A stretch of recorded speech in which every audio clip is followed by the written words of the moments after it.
As Eleanor Hayes stood on the porch of her grand ranch, staring at the horizon that once promised joy but now only carried loneliness.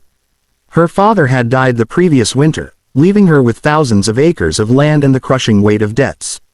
She had everything people envied: wealth, a mansion, and horses, yet she felt hollow. The workers had started to leave one by one, whispering that the Hayes fortune was cursed. And in her heart, Eleanor feared they might be right.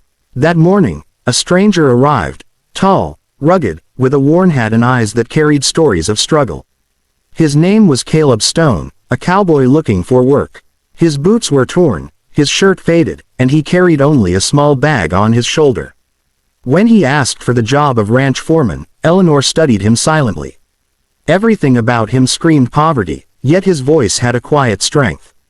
"I don't have much, ma'am," he said, "but I know how to fix what's broken." For the first time in months, Eleanor felt something other than despair: curiosity. She hired him that same day, though her staff protested. "A drifter can't manage this place," they said. But Eleanor didn't care. Something about the way Caleb looked at the land, with respect, not greed, gave her hope. The first few days were awkward. He barely spoke unless necessary, and she wasn't used to someone who didn't flatter her wealth. Yet slowly, she noticed the ranch beginning to breathe again. Broken fences were mended, horses groomed, and laughter returned to the stables. Caleb worked harder than anyone she'd known. One night, as the sun dipped behind the red hills, Eleanor found Caleb sitting by the corral, fixing a saddle by lantern light. "You work too much," she said softly.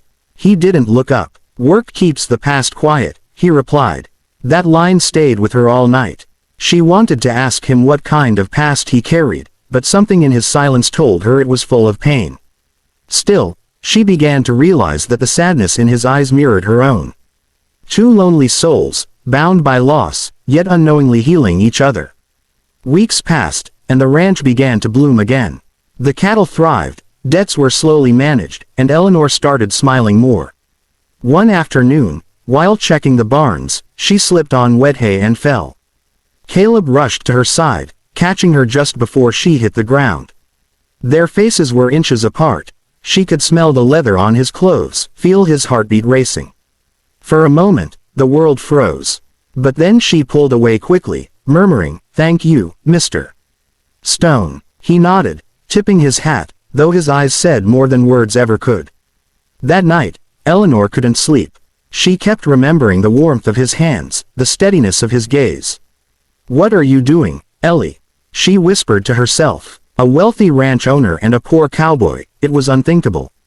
Her mother had raised her to believe love must match status. But Caleb wasn't like other men. He didn't care about her fortune, her mansion, or her name. He cared about the work, about keeping the ranch alive. And for the first time, Eleanor found herself admiring a man not for his power, but for his quiet soul. The next morning, Caleb brought her a repaired pocket watch that had belonged to her late father. "Found it in the barn, ma'am. Thought you'd want it fixed," he said. Her eyes filled with tears. No one had touched that watch since her father died. She whispered a soft, "Thank you," her voice trembling. Caleb only nodded, his hat shielding his face. But in that small gesture, something shifted between them, a silent promise, an unspoken understanding. It was the first spark of something neither of them dared name. As autumn painted the plains gold, Eleanor noticed how Caleb avoided the townsfolk. He would ride out early, return late, and never join the others at the tavern. One evening, she found him alone by the river, staring at the water. "Why do you keep your distance?" she asked. He hesitated before answering, "Because folks don't forget what a man used to be." That night, Eleanor realized Caleb carried a secret, one deep enough to keep him chained to solitude. And she made up her mind to uncover it, no matter the cost. The next day, word spread that a group of men from town had been asking about Caleb, rough men with questions and anger. Eleanor's heart sank. When she confronted him, his silence confirmed her fear. "I made mistakes," he finally said. "But I ain't the same man anymore." His honesty tore through her defenses. For the first time, she saw not just a worker, but a man fighting his own redemption. That night, a storm rolled in. Lightning flashed over the ranch as winds howled through the hills. Caleb worked through the rain, tying down the horses and securing the gates. When Eleanor rushed to help, he shouted, "Stay inside." But she didn't listen. A falling branch nearly struck her, and Caleb shielded her with his own body. They fell together into the mud, drenched, trembling, and alive. And when their eyes met, the distance between wealth and poverty disappeared, replaced by something raw and undeniable. The morning after the storm, the ranch lay calm beneath a washed blue sky. Eleanor found Caleb already working, though his arm was bleeding from the fall. She rushed to him, but he waved her off. "I've had worse," he said with a half-smile. Still, she insisted on bandaging him. As she wrapped the cloth around his wound, their eyes met again, and this time neither looked away. It was as if the storm had stripped away every wall between them, leaving only truth, fragile, dangerous, beautiful truth. But peace never stays long on wild land. That afternoon, a group of riders appeared at the gates, the same men who had been asking about Caleb. Their leader, a scar-faced man named Briggs, sneered when he saw him. "Didn't expect to find you playing cowboy here, Stone," he said. Eleanor stood beside Caleb, defiant. "This is my foreman, and you have no business here." But Briggs laughed. "Your foreman's a thief who ran off with money that wasn't his." Caleb's face hardened, and silence fell heavy as dust. Eleanor turned to Caleb, confusion in her eyes. "Is that true?" she asked softly. He looked away. "Once," he admitted. "Years ago, I worked for Briggs's outfit. He cheated the hands, and when I spoke up, he framed me. I ran instead of hanging." Eleanor's heart twisted. Not in judgment, but pain for the man who'd carried guilt that wasn't his. "You should have told me," she whispered. Caleb's voice cracked. "Would you have hired me if I had?"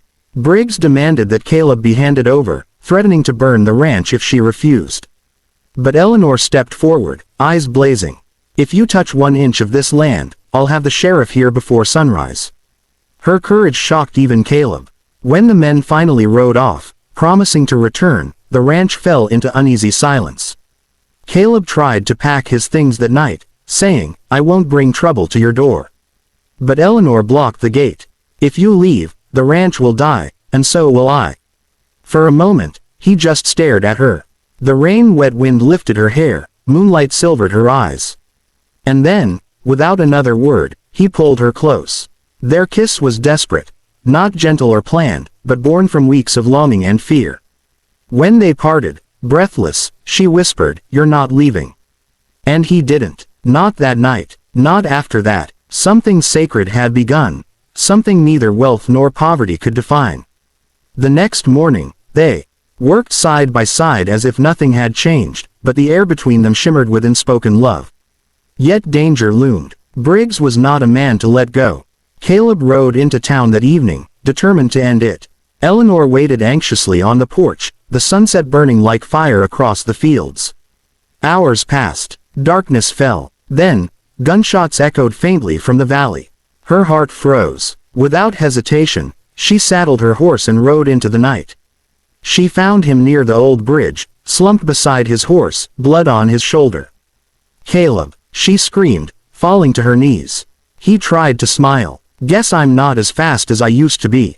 She tore her shawl and pressed it to the wound, trembling. "Don't you dare die on me," she whispered fiercely. He gripped her hand, eyes burning through the pain. "Didn't plan on it, ma'am. Got too much left to live for now."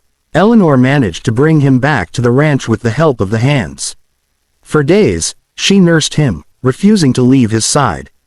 The doctor said he might not make it, but she didn't listen. Each morning, she prayed silently, holding his hand.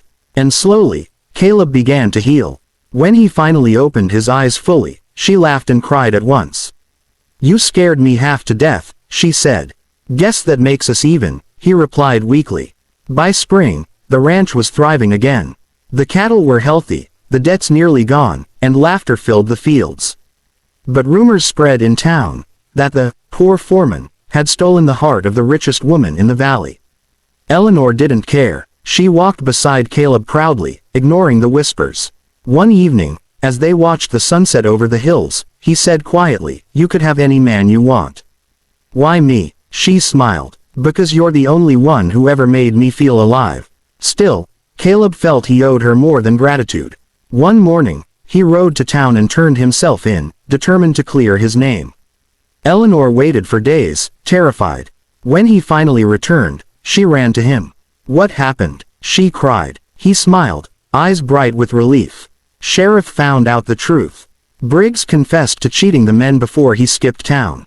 My name's clean." She threw her arms around him, tears of joy falling onto his dusty shirt. The past had finally released him. That evening, under the stars, Caleb knelt before her with a small silver ring, simple, unpolished, but full of meaning. "You gave me a home when I had nothing. You saw the man I could be. Will you marry me?" Eleanor's voice trembled as she said, "Yes, Caleb. 1,000 times yes." The ranch hands cheered when they heard the news, and even the horses seemed to dance in the fields the next morning. The wedding was small but full of heart. Lanterns glowed across the courtyard, and music drifted on the warm Texas breeze. Eleanor wore her mother's lace dress, and Caleb, freshly shaven, looked every bit the man she'd dreamed of. As they exchanged vows beneath the oak tree, the same one her father had planted years ago, she whispered, "This land feels alive again." Caleb smiled. "It's because it finally has love on it." Years later, the Hayes Stone Ranch became one of the most respected in the county. Folks who once doubted them came seeking advice. Eleanor managed the business side. Caleb led the men with honesty and grit. But every evening, they'd still sit together on that porch where they first met, watching the sun sink into gold. "Remember when you thought the ranch was cursed?" He'd tease. She'd laugh softly. "Turns out, it just needed the right man to bless it." They built more than fences and barns. They built a life. Children's laughter filled the fields, and love filled the walls. But neither forgot the pain that once brought them together. On quiet nights, Eleanor would trace the scar on Caleb's shoulder, a reminder of the night she nearly lost him. "That was the day I realized how much I loved you," she'd whisper. And Caleb, holding her close, would reply, "That was the day I realized I could finally be free." As the years went by, their story became something of a legend. The tale of a wealthy ranch woman who hired a poor cowboy and found not a foreman, but a forever. People came to their ranch just to meet them, to hear the story firsthand. But Eleanor would always smile and say, it wasn't luck. It was faith, in a man everyone else had given up on. One golden evening, decades later, they stood by the same river where she'd once found him staring into the water. "We've come a long way," she said, resting her head on his shoulder. Caleb chuckled softly. "Guess that means I can finally stop proving myself." She looked up at him. "You never had to prove anything to me, Caleb. You already were everything I needed." The sun dipped low, casting long shadows over the land they'd built together. The air smelled of rain and wildflowers. Caleb took her hand and whispered, "If I had to live it all over again, the pain, the hunger, the fear, I would. Because it all led me to you." Her eyes glistened as she whispered back, "And I'd hire you all over again, even if it broke every rule I was raised with." As night fell, the stars came out one by one, bright and endless. The ranch glowed softly under the moonlight, alive with the hum of crickets and the soft rustle of wind through the grass. In that quiet, eternal moment, Eleanor and Caleb stood together, no longer the rich woman and the poor cowboy, but two souls who had rebuilt a world from ashes and love. And that was the kind of ending stories were written for.